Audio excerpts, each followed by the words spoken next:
আসসালামু আলাইকুম। প্রিয় দর্শক, অন্য মঞ্চের আলাপচারিতায় আপনাদের সকলকে আমন্ত্রণ জানাচ্ছি। আন্তর্জাতিক অপরাধ ট্রাইব্যুনালের রায়ে সাবেক প্রধানমন্ত্রী শেখ হাসিনা এবং সাবেক স্বরাষ্ট্রমন্ত্রী আসাদুজ্জামান খানকে মৃত্যুদণ্ড দেওয়া হয়েছে 2024 সালের ছাত্র নেতৃত্বাধীন আন্দোলনের উপর নৃশংস দমন এবং পীড়নের দায়। আমরা সবাই সেটা জানি। এই দমন পীড়নে জাতিসংঘের হিসেবে প্রায় 1400 জন পর্যন্ত নিহত হয়ে থাকতে পারে, যা স্বাধীনতার পর সবচেয়ে রক্তক্ষয়ী ঘটনার একটা। রায় ঘোষণার পর ঢাকা আনুষ্ঠানিকভাবে দিল্লির কাছে হাসিনার প্রত্যর্পণ চেয়েছে, আর ভারত এখন সেই অনুরোধ আইনি প্রক্রিয়ার অজুহাতে পর্যালোচনা করছে। একদিকে ছাত্র শহীদদের পরিবার ন্যায় বিচারের এক প্রতীকী পরিণতি দেখতে পাচ্ছে, অন্যদিকে দেশ বিদেশের বহু পর্যবেক্ষক বিচারের গতি, গুণগত মান আর মৃত্যুদণ্ডের নৈতিকতা নিয়ে সংশয় ভুগছে। এই দ্বন্দ্বই নতুন বাংলাদেশের রাজনীতির মৌলিক টানাপোড়েন। প্রতিশোধের নাকি সংস্কারের রাজনীতি? জুলাই গণ অভ্যুত্থানে শেখ হাসিনা সরকারের পতনের পর এক বছরেরও বেশি সময় ধরে বাংলাদেশ এক ধরনের রাজনৈতিক ঝুলন্ত অবস্থায় আছে। একদিকে আন্তর্জাতিক অপরাধ, দুর্নীতি ও ক্ষমতার অপব্যবহারের দীর্ঘ হিসেব নিকেশ শুরু হয়েছে, অন্যদিকে সামনে জাতীয় নির্বাচন ও জুলাই জাতীয় সনদ নিয়ে গণভোট, দুই মিলিয়ে রাষ্ট্রের ভবিষ্যৎ রূপকাঠামো নির্ধারণ হতে চলেছে। অন্তর্বর্তী সরকার প্রধান মোহাম্মদ ইউনূসের নেতৃত্বে গঠিত জাতীয় ঐক্য কমিশন বা ঐকমত্য কমিশন যে জুলাই সনদ তৈরি করেছে, তাতে দ্বিকক্ষ বিশিষ্ট সংসদ, ক্ষমতার উপর শক্ত নিয়ন্ত্রণ ব্যবস্থা, প্রধানমন্ত্রী ও এমপিদের জন্য মেয়াদসীমা, সংখ্যানুপাতিক প্রতিনিধিত্ব বা সহজ ভাষায় পিআর এবং 2024 সালের গণ অভ্যুত্থানের সাংবিধানিক স্বীকৃতির মতো প্রস্তাব রয়েছে। বিএনপি, জামায়াত সহ 25টি দল এই সনদে সই করেছে। নতুন প্রজন্মের এনসিপি ও কিছু বাম দল সই না করে সনদের আইনি বাধ্যবাধকতা ও বাস্তবায়ন রূপরেখা নিয়ে প্রশ্ন তুলেছে। এই দ্বিধা শুধু একটি দল বা জোটের নয়, এটা আসলে গোটা সমাজের অস্থিরতা এবং অবিশ্বাসের প্রতিফলন। আরেকদিকে ক্ষমতাচ্যুত আওয়ামী লীগ এখন কার্যত নিষিদ্ধ। দলটির নিবন্ধন স্থগিত থাকায় তারা ফেব্রুয়ারি নির্বাচনে অংশ নিতে পারবে না। কিন্তু নিষিদ্ধ মানেই যে সামাজিক ভিত্তি গায়েব হয়ে গেছে তা কিন্তু নয়। তরুণ ভোটারদের নিয়ে সাম্প্রতিক যে বৈজ্ঞানিক জরিপ হয়েছে, সেখানে দেখা যাচ্ছে বিএনপি ও জামায়াত প্রায় সমানে সমান লড়ছে। প্রথমটি 20%, দ্বিতীয়টি 17% সমর্থন পাচ্ছে। আওয়ামী লীগের জন্য প্রায় 10% তরুণ ভোটার সমর্থন ব্যক্ত করেছেন, যদিও দলটি আইনত রাজনৈতিক মাঠের বাইরে। একই জরিপে এনসিপি সমর্থন পেয়েছে মাত্র 4%। সবচেয়ে গুরুত্বপূর্ণ তথ্য হলো 30% তরুণ এখনো সিদ্ধান্ত নেননি কাকে ভোট দেবেন, আর আরও 18% স্পষ্ট করে কিছু বলতে চাননি। অর্থাৎ সংখ্যায় এগিয়ে থাকার লড়াইটা বিএনপি জামায়াতের মধ্যে হলেও রাজনৈতিক মাঠ এখনো ফাঁকা। একটি বড় নীরব ভোটার গোষ্ঠী অপেক্ষা করছে শেষ মুহূর্তের সিদ্ধান্তের জন্য। এই পরিসংখ্যানগুলো নিয়ে খানিকক্ষণ থামা দরকার। প্রথমত, জরিপে যতই সতর্ক পদ্ধতি ব্যবহার করা হোক, সবসময়ই কিছুটা ভুলের সুযোগ থাকে। বিএনপি ও জামায়াতের মধ্যে 3%-এর ব্যবধান পরিসংখ্যানগত ভুলের সীমার ভেতরেই পড়ে। ফলে বাস্তবে এই দুই দলের সমর্থন প্রায় সমানও হতে পারে, আবার নাও হতে পারে, একটা বড় পার্থক্য থাকতে পারে। দ্বিতীয়ত, আওয়ামী লীগের ঘোষিত 10% সমর্থনের বাইরে যারা নিজেদের পছন্দ বলতে অস্বীকৃতি জানিয়েছেন, এই নীরব অংশের মধ্যেও উল্লেখযোগ্য সংখ্যক সাবেক আওয়ামী সমর্থক থাকার ইঙ্গিত আছে। যদি তাদের একটা অংশ গোপনে পুরো দলে অনুগত থেকেও এখন অন্যদিকে ভোট দিতে প্রস্তুত থাকে, তবে ভোটের অঙ্ক রাজনীতিবিদদের কল্পনার চেয়েও বেশি জটিল হয়ে দাঁড়ায়। তৃতীয়ত, নতুন প্রজন্মের দল এনসিপির সমর্থন কম হওয়া দেখায়। কেবল নৈতিকতা, উচ্চতা আর বিপ্লবের ইতিহাস দিয়ে সংগঠন দাঁড় করানো যায় না। মাঠে মূলধারা রাজনীতি করতে গেলে কাঠামো, শেকড় আর জোট রাজনীতির দক্ষতা প্রয়োজন। জুলাই গণ অভ্যুত্থানের পর গত 15 মাসে অন্তত 26টি নতুন রাজনৈতিক দলের আত্মপ্রকাশ হয়েছে। নামের মধ্যে জনতা, জনগণ, নতুন ধারা ইত্যাদি যুক্ত করে তারা জনগণের প্রতিনিধিত্বের দাবি তুলছে। কিন্তু মাঠের বাস্তবতা ভিন্ন। অধিকাংশ দলের অফিস 1-2 কক্ষের, অনেকের আবার দেওয়া ঠিকানায় গিয়ে কোনো কার্যালয়ই পাওয়া যায় না। দৈনিক ভাড়া, বিদ্যুৎ বিল, কর্মী ব্যবস্থাপনা, এই মৌলিক ব্যয়ের দায়ও অনেক ক্ষেত্রে 2-3 জন উদ্যোক্তার কাঁধে। শুধুই প্রেস ক্লাবের মত বিনিময় সভা আর ব্যানার পোস্টার দিয়ে কি একটি দল টিকে থাকতে পারে? এনসিপি এখানে ব্যতিক্রম। ঢাকার বাণিজ্যিক এলাকায় তাদের পূর্ণাঙ্গ কার্যালয়, 200-র বেশি সদস্যের কেন্দ্রীয় কমিটি আর সারা দেশে সাংগঠনিক কাঠামো আছে। কিন্তু তারাও এখনও ভোটারদের কাছে বিশ্বাসযোগ্য বিকল্প হিসেবে নিজেকে প্রতিষ্ঠা করতে পারেনি। ফলে নতুন দলগুলোর এই বন্যা গণতান্ত্রিক চেতনার পুনর্জাগরণের প্রমাণ যেমন হতে পারে, তেমনি এটা ক্ষমতার শূন্যস্থানে সুবিধা নেয়ার এক ধরনের প্রতিযোগিতাও হতে পারে। এই পুরো চিত্রটার উপর আরেকটা স্তর বসে আছে, আঞ্চলিক ভূ রাজনীতি। দীর্ঘদিন ভারতের ঘনিষ্ঠ মিত্র হিসেবে পরিচিত আওয়ামী লীগ ক্ষমতাচ্যুত হওয়ার পর থেকেই ঢাকা দিল্লি সম্পর্ক ঠান্ডা। হাসিনার মৃত্যুদণ্ড ঘোষণার পর বাংলাদেশ সরকার যে ভাষায় ভারতের কাছে প্রত্যর্পণ দাবি তুলছে, সেখানে শুধু আইনি যুক্তি নয়, নৈতিক উচ্চতাও তুলে ধরা হচ্ছে। পাল্টা ভারত চুক্তির রাজনৈতিক ব্যতিক্রম ধারার আড়ালে নিজস্ব কৌশলগত স্বার্থই আগলে রাখছে। একই সময় অন্তর্বর্তী সরকার বেইজিং, আঙ্কারা, ইসলামাবাদ, টোকিও ও ওয়াশিংটনের সঙ্গে প্রতিরক্ষা অবকাঠামো ও বাণিজ্য সহযোগিতা বাড়াবার চেষ্টা করছে। এফডিআই প্রবাহ গত এক বছরে বাড়তেও শুরু করেছে। প্রশ্ন হচ্ছে, এই বহুমুখীকরণ কি ভারসাম্য আনার চেষ্টা, নাকি শুধু এক শিবির থেকে আরেক শিবিরে ঝুঁকে পড়বার নতুন সংস্করণ? সব মিলিয়ে বাংলাদেশের সামনে এখন দুটো বড় পথ খোলা রয়েছে। এক পথে আছে জুলাই সনদকে গণভোটের মাধ্যমে একটি আইনি ও নৈতিক ম্যান্ডেট দেয়া, সংবিধান সংশোধন করে ক্ষমতার ভারসাম্য ও সংখ্যানুপাতিক প্রতিনিধিত্বের দিকে যাত্রা, আর বাধ্যতামূলকভাবে জোট রাজনীতির সংস্কৃতিতে প্রবেশ। এতে বিএনপি, জামায়াত, এনসিপি, আঞ্চলিক ও বাম ডান বিভিন্ন শক্তিকে পরস্পরের সঙ্গে সমঝোতা করতে বাধ্য হতে হবে। কেউ এককভাবে ক্ষমতা ভোগ করতে পারবে না। আজ যে বিএনপি জামায়াত সমর্থনের প্রতিযোগিতায় হেড টু হেড অবস্থায়, কাল তারাই হয়তো কোনো তৃতীয় শক্তির সমর্থন ছাড়া সরকার গঠন করতে পারবে না। এই পথ কঠিন, ধীর আর প্রায় হতাশাজনক হবে, কিন্তু এটি দীর্ঘমেয়াদী গণতান্ত্রিক স্থিতিশীলতার একমাত্র সম্ভাব্য রাস্তা। অন্য পথে আছে ফার্স্ট পাস্ট দ্য পোস্ট ব্যবস্থার পুরনো অভ্যাসে ফিরে যাওয়া, কিংবা জুলাই সনদকে অর্ধেক মনোভাব নিয়ে বাস্তবায়ন। তখন যে দল অল্প ব্যবধানের বাড়তি ভোট পাবে, সেই একক সংখ্যাগরিষ্ঠতা নিয়ে ক্ষমতায় উঠে যাবে। বাংলাদেশের ভোট ভৌগোলিকতায় একটি দলের জন্য 30 থেকে 35% ভোটই অনেক সময় বিপুল আসন সংখ্যায় রূপ নেয়। বাকি 65 থেকে 70% ভোট ছড়িয়ে ছিটিয়ে থাকে পরাজিতদের ঝুলিতে। এমন হলে আওয়ামী লীগের নিষিদ্ধ হলেও টিকে থাকা সমর্থক ঘাঁটি, বিএনপি জামায়াতের দ্বন্দ্ব আর নতুন দলগুলোর ক্ষুদ্র উপস্থিতি মিলিয়ে একটা অস্থির অপ্রতিনিধিক সংসদ গঠিত হওয়ার ঝুঁকি থেকে যাবে। সেই সঙ্গে থাকবে সহিংসতা, হাসিনা সমর্থকদের প্রতিশোধমূলক রাজনীতি, কিংবা বিজয়ী ভোটের বা বিজয়ী জোটের বিজয়ীর ন্যায় বিচার চাপিয়ে দেওয়ার প্রবণতা। এই জটিল সমীকরণের মাঝখানে আসন্ন এক্স ফ্যাক্টর হলো তরুণ ভোটার। 18 থেকে 35 বছর বয়সী যুব সমাজ এখন মোট ভোটারের প্রায় 1/3, আর তাদের বিপুল অংশ নিবন্ধিত ও ভোট দিতে প্রস্তুত। জুলাই গণ অভ্যুত্থানে রাস্তায় ছিল যারা, গণভোট আর নির্বাচনে ব্যালট বাক্সে সেই প্রজন্মই শেষ কথা বলার ক্ষমতা রাখে। কিন্তু তারা যদি আবারও হতাশ, বিভ্রান্ত বা বিভক্ত হয়ে পড়ে, তাহলে পুরনো বংশানুক্রমিক রাজনীতি নতুন রূপে ফিরে আসবে। হয় একক কোনো জোটের চরম আধিপত্য, নয়তো দুর্বল জোটের নামে অকার্যকর সরকার।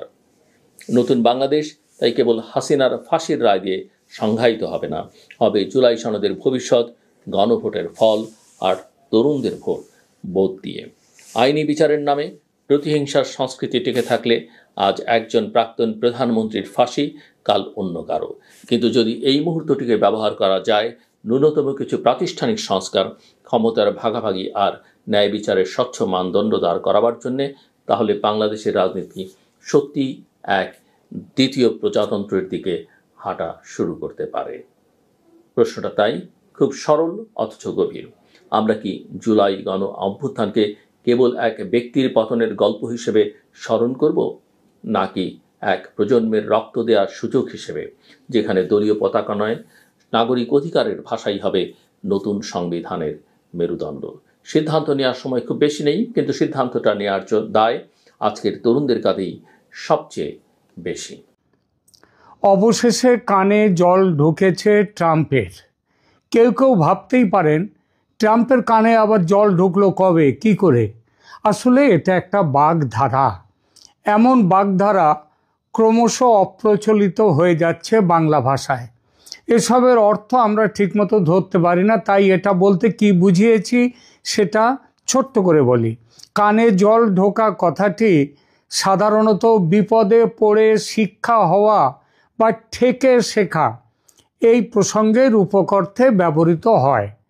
আক্ষরিক অর্থে কানে জল ঢুকলে যেমন মানুষের তীব্র অস্বস্তি হয় এবং তা বের করার জন্য অস্থির হয়ে নানা উপায় খোঁজে, ঠিক তেমনই রূপক অর্থে যখন কেউ কোনো সমস্যা বা বিপদকে প্রথমে গুরুত্ব দেয় না, কিন্তু পরিস্থিতি যখন অসহ্য হয়ে ওঠে তখন সে নড়ে চড়ে বসে বিপদ থেকে উদ্ধারের পথ খোঁজে। কথাটির সবচেয়ে জুৎসই অর্থ হলো ঠেকে শেখা। ইংরেজিতেও এর একটি সমার্থক বাগধারা বা ইডিয়াম আছে, up to my years in travel. সেখানে বলা হয়। প্রসঙ্গে আসি, গত বেশ কিছুদিন ধরেই একটি বিষয় আমি আমার বিভিন্ন ভিডিওতে বলে আসছি। বিষয়টি হলো বাংলাদেশের গণ অভ্যুত্থান ও শেখ হাসিনা সরকারের পতনের পেছনে ছিল আমেরিকার হাত। বাইডেন সরকার চলে যাওয়ার পর ট্রাম্প সাহেব এসে তার দেশের মুখ রক্ষার জন্য অন্য কথা বলেছেন বটে। তিনি বলেছেন যে এর পেছনে আমেরিকার কোনো ভূমিকা ছিল না, কিন্তু তার সে কথা অনেকেই বিশ্বাস করেনি। সম্ভবত ট্রাম্প সাহেব নিজেও করেন না।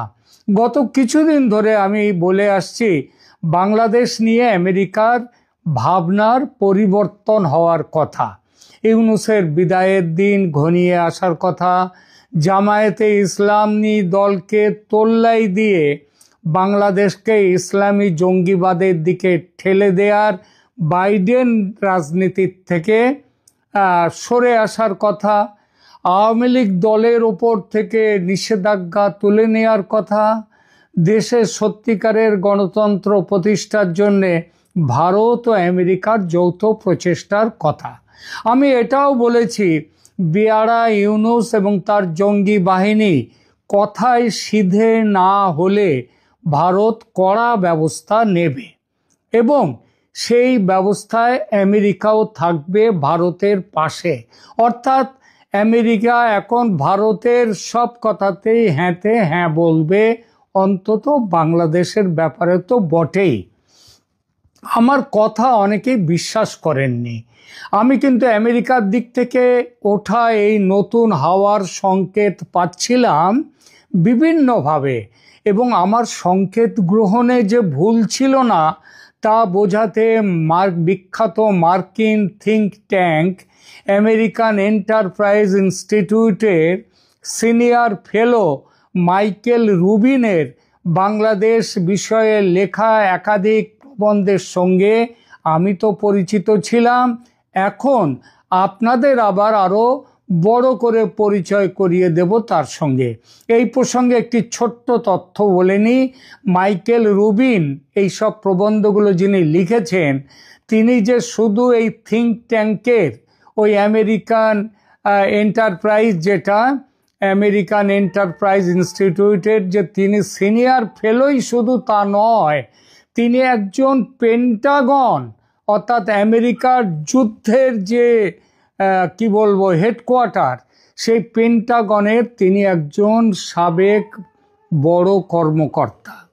মাইকেল রুবিন তার একাধিক প্রবন্ধে ডোনাল্ড ট্রাম্প প্রশাসনকে সতর্ক করে বলেছেন জো বাইডেনের বাংলাদেশ নীতি যেন অনুসরণ না করা হয়। তার মূল বক্তব্য হলো বাইডেন প্রশাসন মোহাম্মদ ইউনূসের অন্তর্বর্তী সরকারকে সমর্থন করে একটি ভয়ঙ্কর ভুল করেছিল এবং ট্রাম্প ও সেক্রেটারি অফ স্টেট মার্কো রুবিওকে এই ব্যর্থ ও নির্বোধ নীতি থেকে সরে আসতে হবে বলেছেন মাইকেল রুবিন। বাইডেন প্রশাসনের বাংলাদেশ নীতির কিভাবে সমালোচনা করেছেন তিনি? তার প্রবন্ধগুলোতে বাইডেন প্রশাসনের বাংলাদেশ নীতির তীব্র সমালোচনা রয়েছে। 2024 সালের সেপ্টেম্বরে ওই জাতিসংঘের মিটিংয়ে যে গিয়েছিলেন বার্ষিক সভায়, সেখানে বাইডেন মোহাম্মদ ইউনূসের সঙ্গে সাক্ষাৎ করে বাংলাদেশের গণতান্ত্রিক পরিবর্তনকে উদযাপন করেন এবং ছাত্র আন্দোলনের ভূয়সী প্রশংসা করেন। রুবিন এটিকে নির্বোধ পদক্ষেপ বলে অভিহিত করেছেন। হোয়াইট হাউস তখন ঘোষণা করেছিল যে বাংলাদেশ নতুন সংস্কার এজেন্ডা বাস্তবায়ন করলে যুক্তরাষ্ট্র তাকে সমর্থন অব্যাহত রাখবে। রুবিনের মতে এই যে সংস্কারের কথা বলছে এটা আসলে কি? তিনি বলেছেন, মানে রুবিন বলেছেন, ইউনূস যাকে সংস্কার বলছেন বাস্তবে তা হলো স্বৈরাচার ও প্রতিশোধমূলক পদক্ষেপ, যে কথাটা আওয়ামী লীগ, শেখ হাসিনা সবাই বলেন এবং যে কোনো সুস্থ মস্তিষ্কের মানুষ যে কথাগুলো বলছেন। রুবিন আরও অভিযোগ করেন যে ইউনূস তার কারাগার থেকে ইসলামপন্থী ও সন্ত্রাসীদের মুক্তি দিয়েছেন। সেই মুক্তি কিন্তু মানবাধিকারের ভিত্তিতে নয়, বরং তার রাজনৈতিক প্রতিপক্ষদের জায়গা করে দিতে। সাংবাদিক, সুশীল সমাজের নেতা এবং সাবেক ধর্মনিরপেক্ষ নেতাদের বিরুদ্ধে হত্যা সমেত বিভিন্ন মিথ্যে মামলা এনে ভর্তি করে দিয়েছেন ইউনূস। আন্দোলনে বিদেশি ষড়যন্ত্রের অভিযোগ প্রসঙ্গে রুবিন তার লেখায় দাবি করেছেন যে 2024 সালের ছাত্র আন্দোলন একেবারেই স্বতঃস্ফূর্ত ছিল না, মানে স্পন্টেনিয়াস আন্দোলন নয়। তিনি অভিযোগ করেন পাকিস্তানের গোয়েন্দা সংস্থা ISI, কাতার ও তুরস্কের MITর অর্থায়নে এই আন্দোলনকে উস্কে দেওয়া হয়েছিল এবং ছড়িয়ে দেওয়া হয়েছিল। তিনি লিখেছেন এই বিদেশি শক্তিগুলো বাংলাদেশকে ভারত বিরোধী ও ইসলামপন্থী রাষ্ট্রে পরিণত করতে চায়। জামায়াতে ইসলামী সম্পর্কে রুবিন কি বলেছেন? তিনি বলেছেন এই দলটি 1971 সালের গণহত্যায় জড়িত ছিল এবং আল কায়েদার মতো সন্ত্রাসী গোষ্ঠীর সাথে তাদের সম্পর্ক রয়েছে। তিনি উল্লেখ করেন যে পাকিস্তানের ISI কয়েক দশক ধরে বাংলাদেশে জামায়াতে ইসলামীকে পুষে আসছে এবং তাদের প্রভাব বিস্তারের মাধ্যম হিসেবে জামায়াতে ইসলামীকে ব্যবহার করছে। ইরানের সাথে বাংলাদেশের পরিস্থিতির তুলনা করে মাইকেল রুবিন একটি চমৎকার কথা বলেছেন। তিনি লিখেছেন বাংলাদেশের পরিস্থিতি আয়াতুল্লাহ খোমেনির একেবারে তার প্লেবুক অনুসরণ করে চলছে, ঠিক 1979 সালের ইরানি বিপ্লবের একেবারে তার মতো। তিনি কংগ্রেশনাল ব্রিফিংয়ে বলেছেন আমি বাংলাদেশে সেই একই ধরনগুলো দেখছি। কংগ্রেশনাল ব্রিফিং মানে কংগ্রেসে তিনি তার এই পেপার দিয়েছেন, সেখানে বলেছেন আমি বাংলাদেশে সেই একই ধরনগুলো দেখছি যা আমি ইরান ও তুরস্কের ক্ষেত্রে দেখেছি।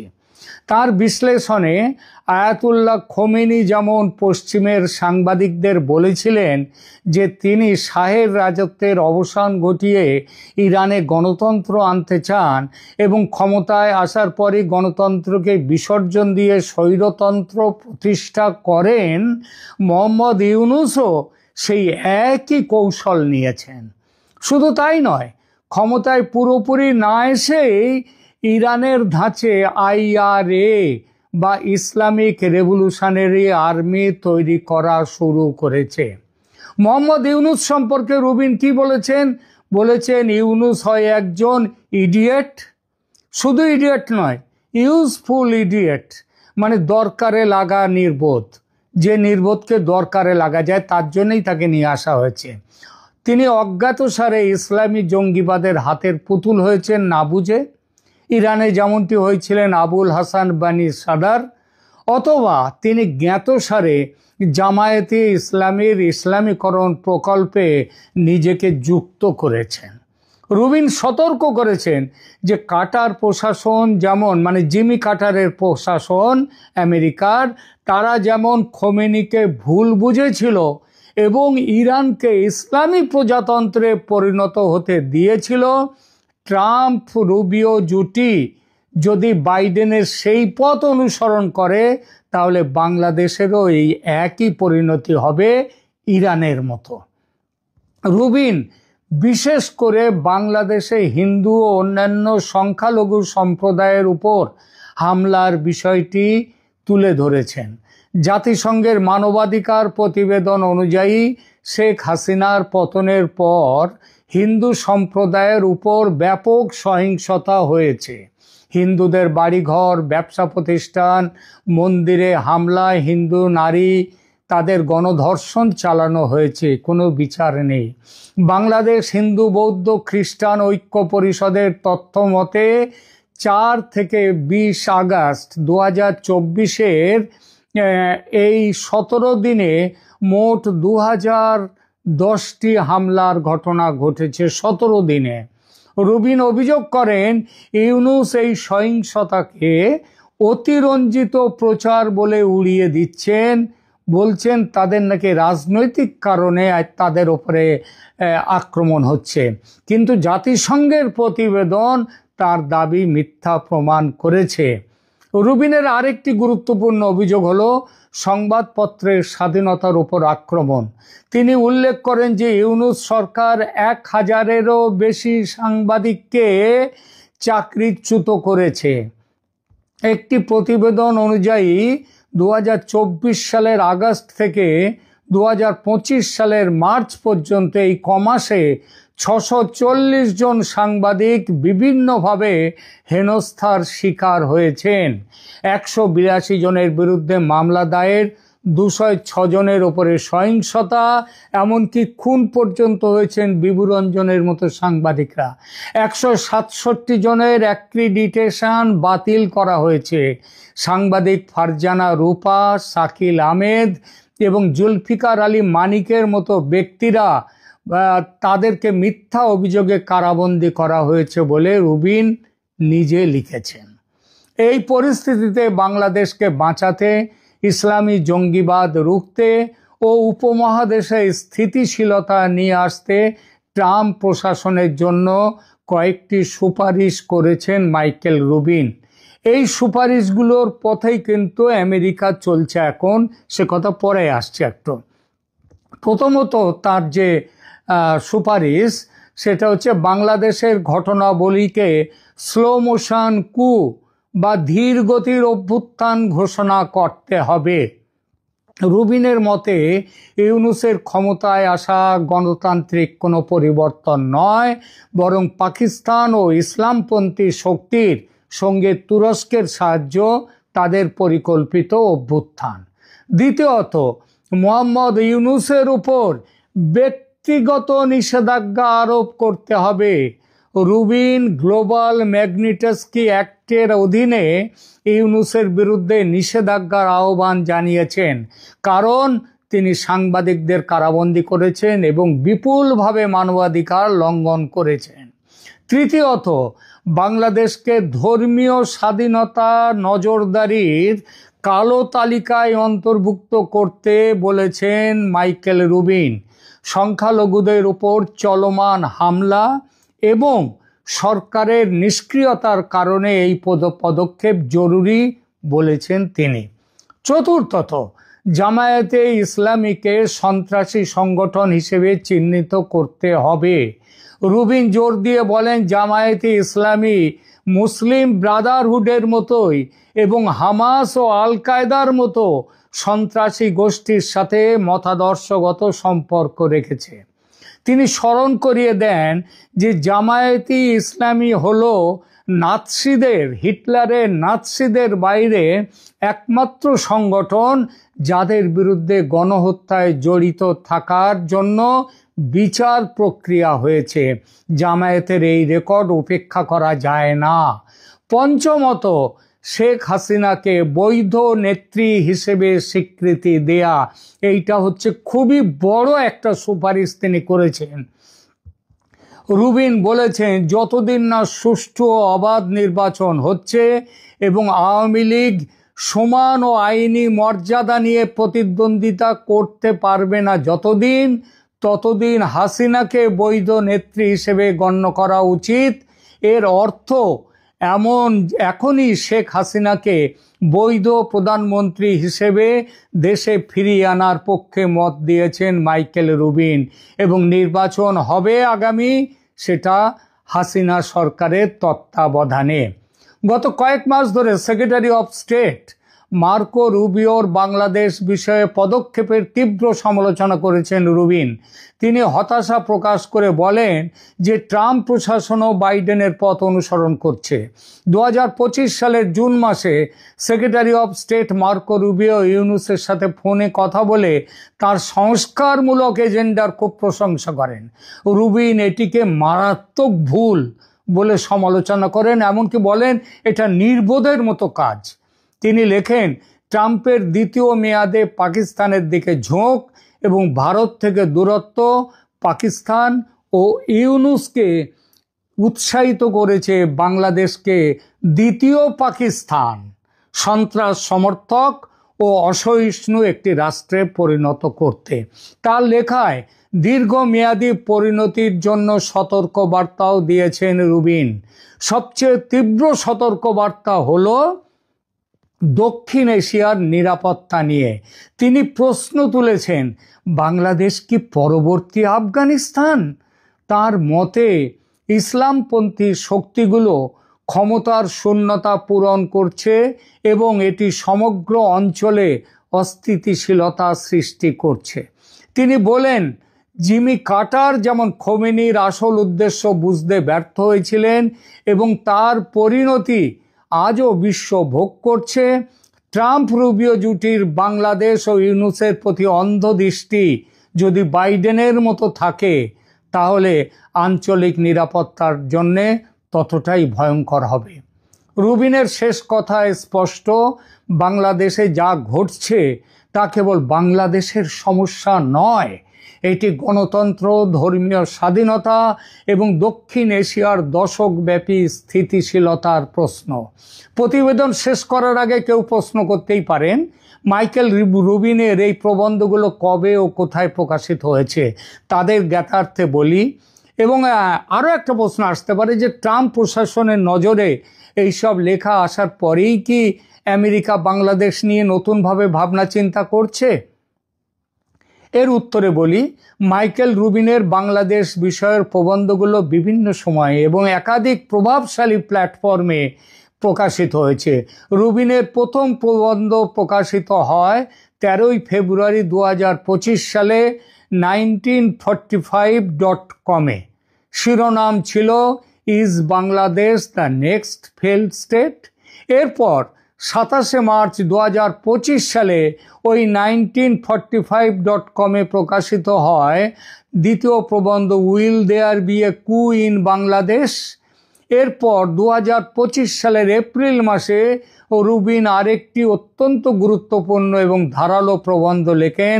তার শিরোনাম ছিল is US state department sabotaging Marco Rubio and promoting Islamism in Bangladesh. তার মানে হচ্ছে যে আমেরিকার বর্তমান ট্রাম্প প্রশাসনের অন্দরে যে স্টেট ডিপার্টমেন্ট আছে তারা মার্কো রুবিও এবং ট্রাম্পের যে ইসলামের বিরোধিতা নিয়ে যে মতবাদ তার বিরোধিতা করছে তারই নিজের স্টেট ডিপার্টমেন্ট। সবচেয়ে তীব্র এবং সরাসরি বিরোধিতা আসে 4 অক্টোবর 2025 তারিখে ফার্স্ট পোস্টে প্রকাশিত প্রবন্ধ। সেখানে শিরোনাম ছিল why Trump should not double down on Biden's failed Bangladesh strategy. এই প্রবন্ধে রুবিন স্পষ্টভাবে ট্রাম্প ও মার্কো রুবিওকে বাইডেনের বাংলাদেশ নীতি অনুসরণ না করার জন্য সতর্ক করেন। সবচেয়ে সাম্প্রতিক এবং সবচেয়ে তুলনামূলক প্রবন্ধ প্রকাশিত হয় এই 28 নভেম্বর, 3 দিন আগে। সেখানে লেখার শিরোনাম ছিল how Yunus repeats Khomeini's playbook to bring Islamist rule in Bangladesh. এই প্রবন্ধে রুবিন বিস্তারিতভাবে ইরানের 1979 সালের বিপ্লবের সাথে বাংলাদেশের বর্তমান পরিস্থিতির তুলনামূলক আলোচনা করেছেন। ট্রাম্প প্রশাসনের নীতি পরিবর্তনে রুবিনের প্রভাব সম্পর্কে বলতে হয়, রুবিনের প্রবন্ধগুলো প্রকাশিত হওয়ার সঙ্গে সঙ্গে ট্রাম্প প্রশাসনের বাংলাদেশ নীতি নিয়ে একটা জটিল ছবি বেরিয়ে আসছে।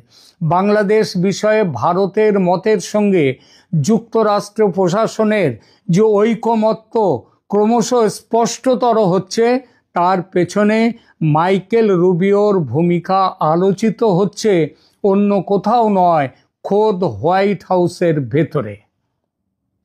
ধন্যবাদ।